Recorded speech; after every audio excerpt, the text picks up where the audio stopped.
warahmatullahi wabarakatuh. Kami dari kelompok 5 akan membahas tentang sistem transfer pada manusia, meliputi golongan darah, pembekuan darah, dan donor darah. Apa itu transfer darah pada manusia? Sistem transfer pada manusia merujuk pada sistem transportasi yang membawa berbagai zat-zat penting ke seluruh tubuh. Sistem ini terdiri dari sistem kardiovaskular atau dalam kurung jantung dan pembuluh darah dan sistem limfatik. Sistem transfer ini berfungsi untuk mengangkut oksigen, nutrisi, hormon, dan zat-zat lainnya ke sel tubuh, serta mengangkut zat-zat sisa metabolisme ke organ-organ ekskresi.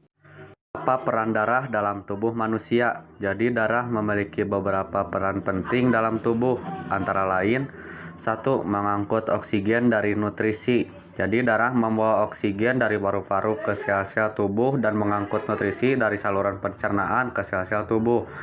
Yang kedua, mengangkut zat-zat sisa. Darah membawa zat-zat sisa metabolisme dari sel-sel tubuh ke organ-organ ekskresi seperti ginjal dan hati. Yang ketiga, mengangkut suhu tubuh. Darah membantu mengatur suhu tubuh dengan mengangkut panas dari bagian dalam tubuh ke permukaan kulit.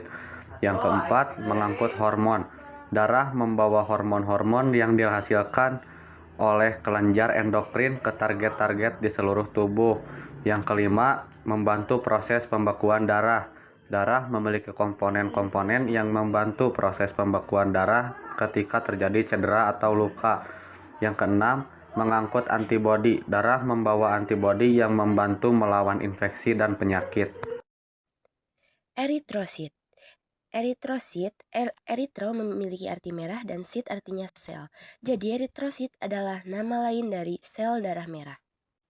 Permukaan sel darah merah memiliki antigen yang terdiri dari glikoprotein dan glikolipid.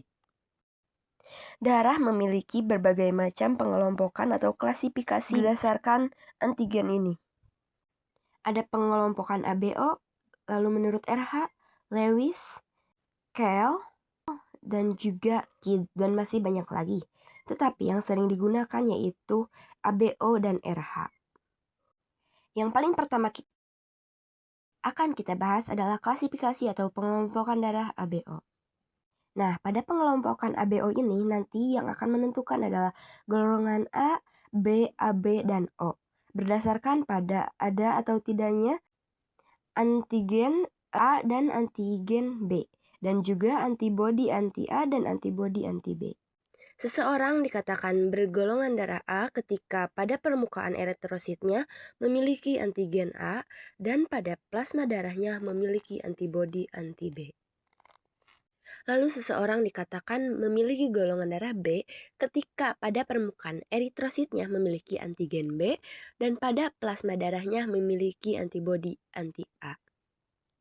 Selanjutnya, seseorang bisa dikatakan bergolongan darah AB ketika pada permukaan eritrositnya memiliki dua antigen, yaitu antigen A dan antigen B. Sedangkan pada plasma darah tidak memiliki antibodi, mau itu anti A ataupun anti B. Dan yang terakhir adalah golongan darah O, di mana pada permukaan eritrositnya tidak memiliki antigen sama sekali, baik itu antigen A ataupun antigen B. Sedangkan pada plasma darah memiliki antibodi. Ada dua, yaitu antibodi anti A dan antibodi anti B. Nah, perbedaannya adalah itu. Jadi, ini adalah golongan darah A, ini golongan darah B, ini golongan darah AB, dan ini golongan darah O. Jadi perlu diingat, kalau setiap orang yang memiliki golongan darah berbeda, A, B, AB, atau O, perbedaannya adalah pada antigen permukaan eritrositnya dan antibodi yang ada di plasma darah masing-masing. RH adalah sistem golongan darah selain ABO yang ditentukan oleh ada atau tidaknya antigen D pada permukaan sel darah merah. Jika ada antigen D, maka disebut RH positif, sedangkan jika tidak ada, disebut RH negatif. Mayoritas orang di dunia memiliki RH positif sekitar 85%. RH negatif lebih jarang, misalnya pada populasi Asia kurang dari 1%. Sementara di Eropa bisa sampai 15%. Nah, masalah yang akan terjadi yang akan muncul pada ibu hamil, yaitu jika ibu hamil itu memiliki RH negatif, hamil anak dari ayah yang RH-nya positif. Nah, janin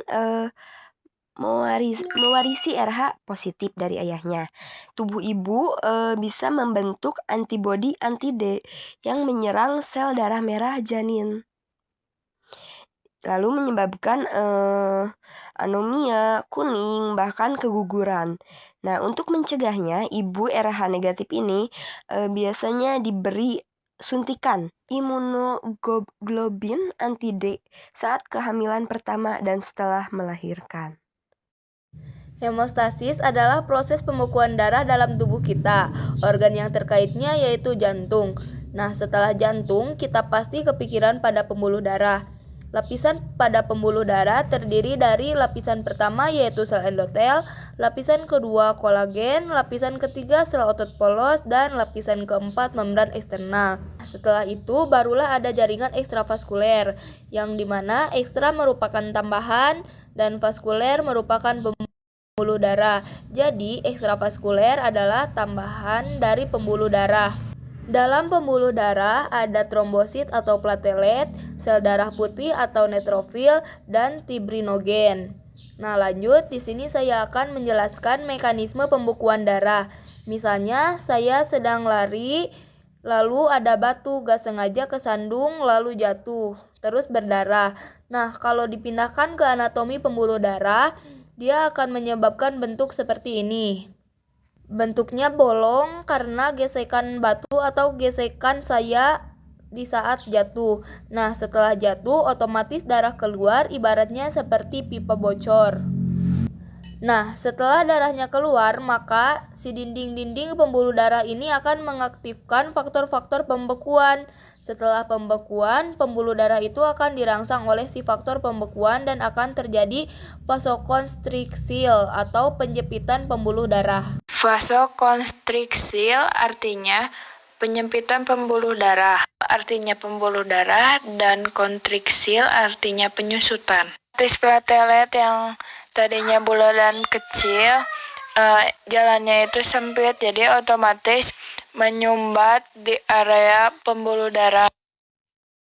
Fungsi patriot sebagai faktor pembekuan darah. Nah, di sini dia bekerja menyumbat. Platelet nutupin darah-darah yang udah keluar banyak dan tinggal sedikit darah yang merembes. Nah, di sini fungsi fibrinogen. Fibrinogen adalah fase indikatif fibrin. Dia akan menghasilkan fibrin, benang-benang fibrin ini untuk saling mengingatkan. Platelet dia akan memperkuat fibrin. Ini dia nggak akan bekerja tanpa adanya dorongan trombin. Juga nggak akan bekerja tanpa adanya protrombin. Jadi inilah terjadinya penyumbatan. Nah, jadi urutannya protombin, lalu trombin, lalu fibrinogen, dan fibrin.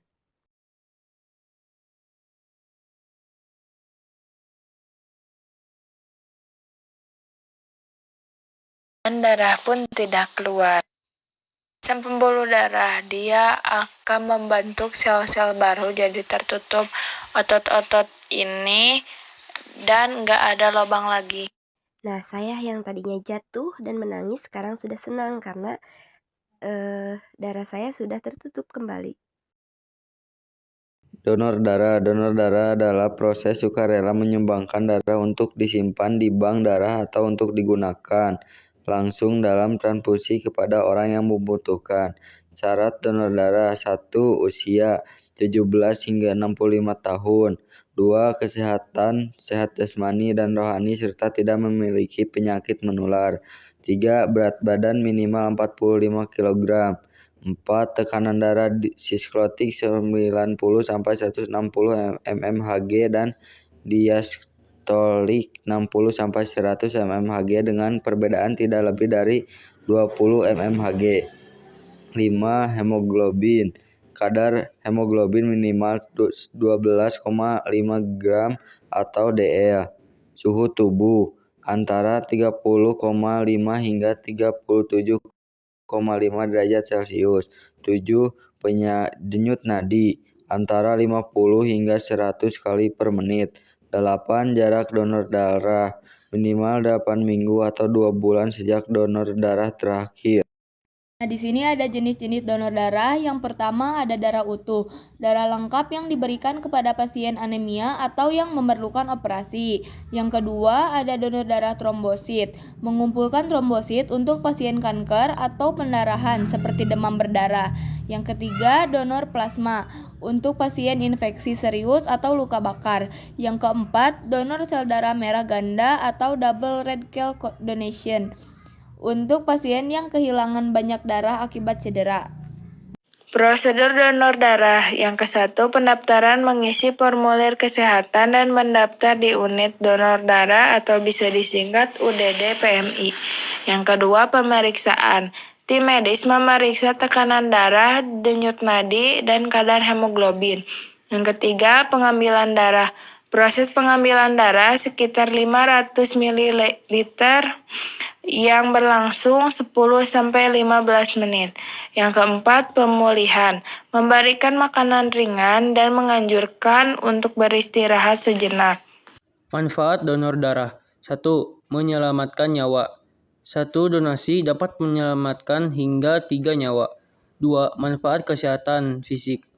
Dapat menurunkan risiko kanker dan mengurangi kekentalan darah. 3. Membantu deteksi penyakit. Darah yang disumbangkan akan diuji untuk HIV, hepatitis, dan penyakit menular lainnya.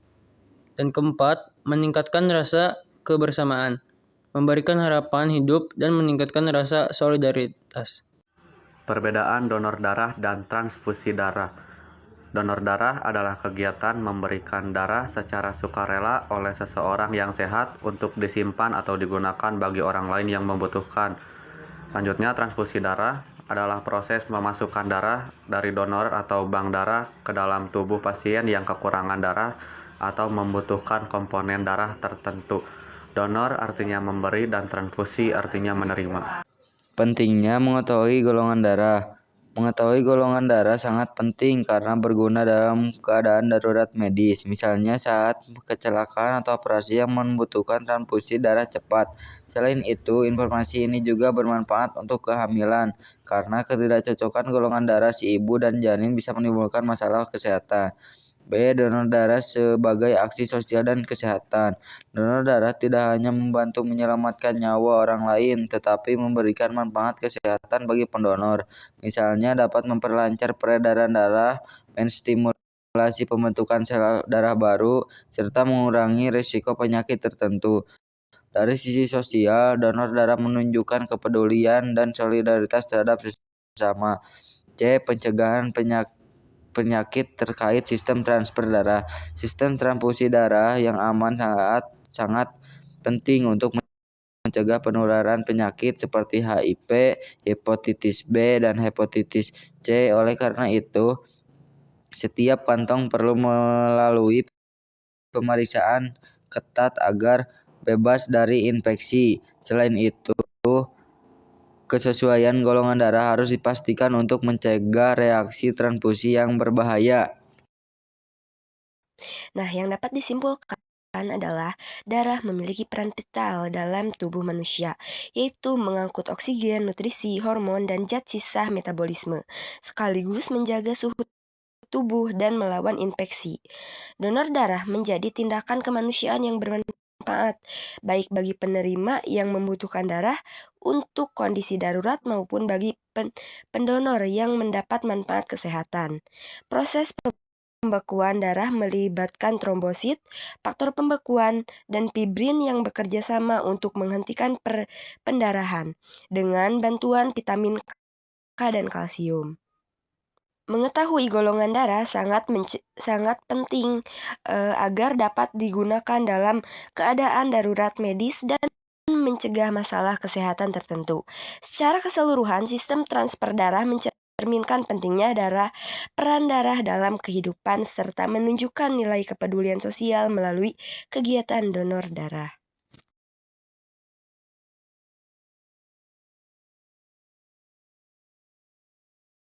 Yeah, Bobby Valentino.